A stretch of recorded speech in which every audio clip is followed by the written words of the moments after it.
राहिला तर रावेतले. अच्छा, तर एवढ्या लांब ना तुम्ही माझ्या दवाखान्यात कसं काय आला? नेटवर माझ्या मिस्टरांनी पाहिली माहिती. आम्ही गुगल सर्च केलं आणि मला असं बघायचं होतं की नवीन टेक्नॉलॉजीचं कुठे म्हणजे आहे किंवा ज्यांचे पर्सनल टच राहणारे डॉक्टर. हॉस्पिटलमध्ये काय होतं की तिथं यंत्रवत असतं, म्हणजे तिथं स्टाफ असतो, म्हणजे कोणी ऑपरेशन केलं आणि पुन्हा फॉलोअपला कोणाही माहीत नसतं आपल्याला. मला असं पाहिजे होतं की ज्या ठिकाणी आपला पर्सनल टच राहील, जिथं आपल्या व्यक्तिगत बोलता येईल, यासाठी मी म्हणजे विजनची निवड केली.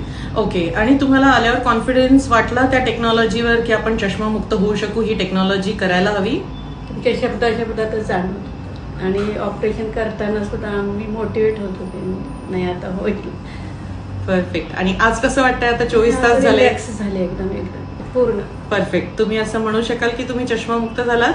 हो, मी चष्म्यामुक्त झाले. मस्त वाटतंय. परफेक्ट.